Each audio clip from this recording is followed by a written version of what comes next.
Hey everyone, I'm Kent, the lead designer for TFT's upcoming set, and I'm here to talk a bit about what you can expect. Then I'll hand things over to Mariah, one of our cosmetics producers, and Michael Sherman, our head of esports. TFT has taken us to some wild places since our first set. And if I'm being honest, we've gotten a little bit homesick. So I'm excited to say that we're heading back home to Runeterra. But let me be clear, this time around, things will be a little bit different. An epic storm has torn Runeterra asunder and brought together pieces in the convergence. Sand from Shurima fills the once howling abyss. Piltovan technology has been found littered across the Ionian Islands. And while this might look like chaos to Runeterrans, tacticians couldn't be more thrilled about the endless opportunities. Welcome to Runeterra Reforged. With the Convergence Storm, portals have granted access to places across Runeterra. At the start of each game, you can vote on one of 3 portals that'll take you to a different region. Everyone gets 1 vote, and all votes are weighted equally. 1 vote from the 8 is then chosen randomly each round. So even if 7 players voted for Bandle City's Scuttle Puddle, you still might end up in the Shadow Isles because one of the players voted for it. So get ready, because our region portal system is about to add a lot of creative conversation to the early game. I can see a new emo and ping meta happening in the first patch. Now that you know how portals work, let's go over a couple locations. Journeying through one of Shurima's portals takes you to the Warlord's Bazaar, transforming a later PvE round into a loot-filled treasure armory. Or you could find yourself in the Godwillow's Grove of Ionia. Here, a spot on your bench becomes the Grove. Champions on the spot contribute their traits as though they were in your active army. Now that's what I call a trait bot. Maybe you head to the hallowed halls of the University of Piltover, giving you unlimited augment rerolls for a price. We have a lot more planned for each region of Runeterra, and we really can't wait for you to see what's in store. With our return to Runeterra, we have new traits that highlight the fantasies of each region. Conquer your enemies with Noxus, whose units gain bonus stats that increase in power as you beat other players in the lobby. Field the undead Juggernaut Scion to take over in the late game with his unstoppable onslaught. And for the more econ-minded, make sure your portfolios are vested in Piltovan tech with a cash-out system that grants you an invention and some tools. Try to buy the dip and obtain the T-Hex, whose Gatling gun arm and rocket arm can do everything but hug.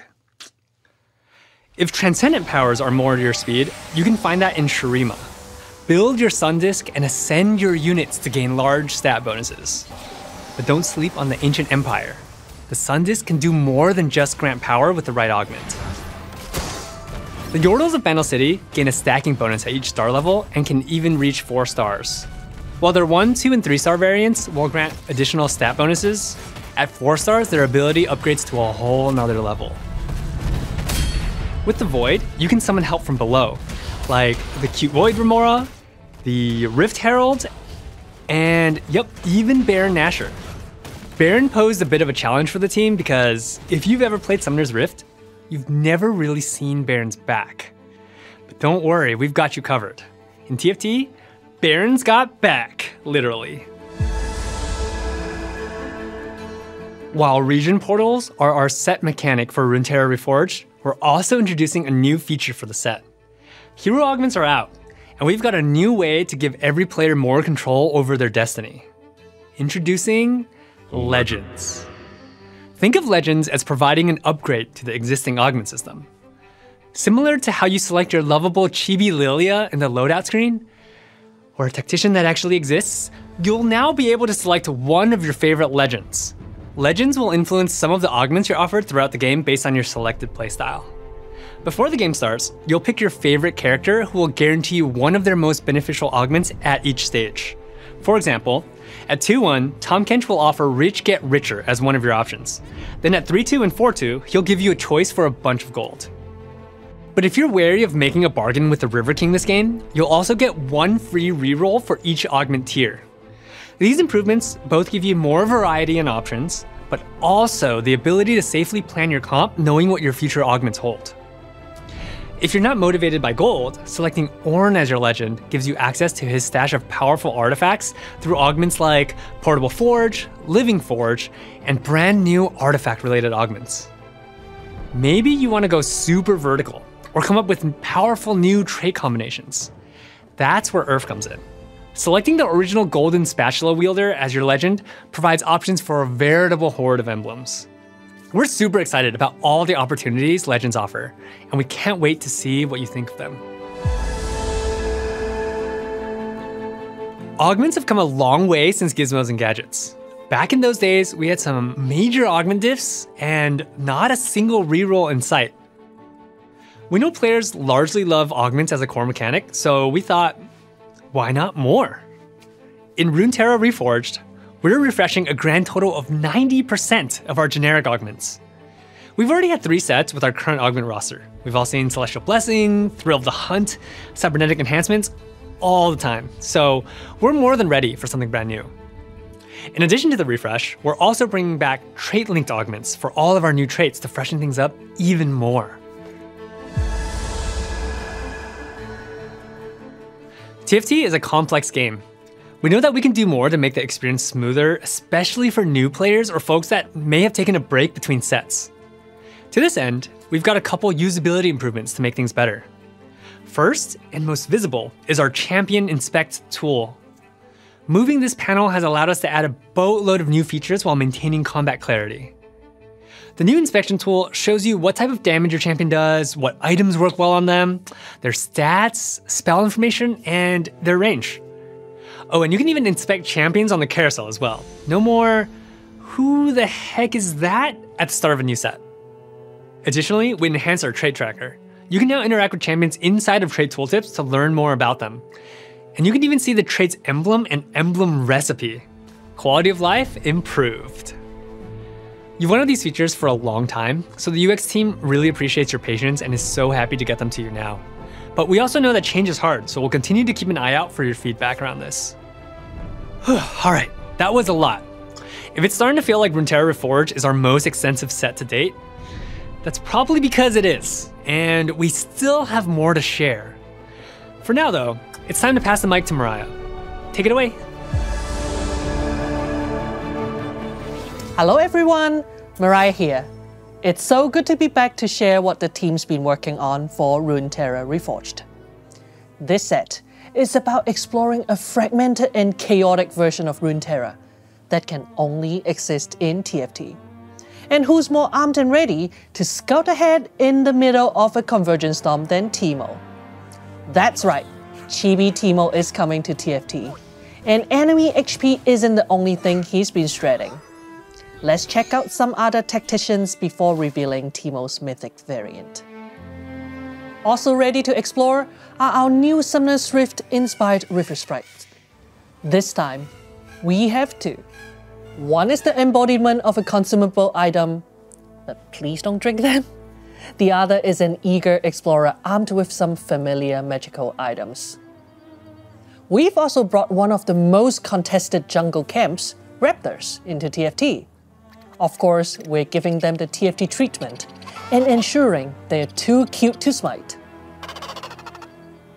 We've also got Poros joining the Tactician roster. We're so thrilled to bring Runeterra's most beloved fluffballs into TFT. And they'll be exploring more than just Summoner's Rift. With arenas that takes tacticians to places across Runeterra, like the Reckoning Arena, which takes you to one of the locations from the 2019 League of Legends cinematic, Awaken, where Riven and Draven exchanged more than just mean glances. Our mythic arena takes you to the Shrine of the First Lands in Ionia. As scenic as the landscape is, what really makes this arena special is whenever you win a round, a sword drops from the sky, piercing your arena as a reminder of every foe you fell throughout the game. How many swords can you collect? And finally, our mythic chibi variant for Teemo. Just like on Summoner's Rift, Teemo can either be your angel or your devil, and here's the last thing your enemy will see before you snuff out any hope they had at a victory screen.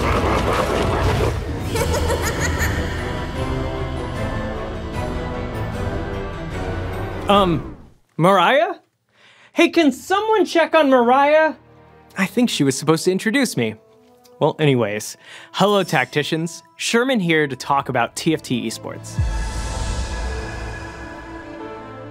But first, a little background. When I first joined the TFT team, I spent a lot of time listening and talking to other members of the team and to the community. Players from all over the world told me they love a lot about the game. The cute chibi champions, the memes, and of course, the competition. We all love the payoff of high-stakes pivots that take us from an 8th to a 1st, the rush from climbing the rank ladder and outsmarting our opponents along the way. We also realize that we have a unique advantage because TFT doesn't rely on high tick rate servers or ultra-fast internet, and it's mostly based on your own individual performance. So it's easy to pick up and climb the ladder no matter where you are or what platform you're playing on. That's why we've been able to play all of our set championships online with players from all around the world. We want the future of TFT esports to embody that accessibility and diversity of skill. And that starts by expanding our esports events, opening more of them to anyone who wants to compete. To kick this new approach off, we're getting experimental.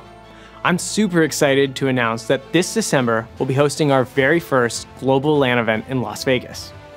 It'll take place from December 8th through the 10th, which is just a few weeks after our 10th set launches.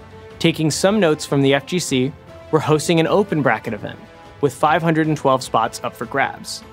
You can claim yours by purchasing a competitor pass to compete in person at the MGM Grand and earn your place as a top tactician.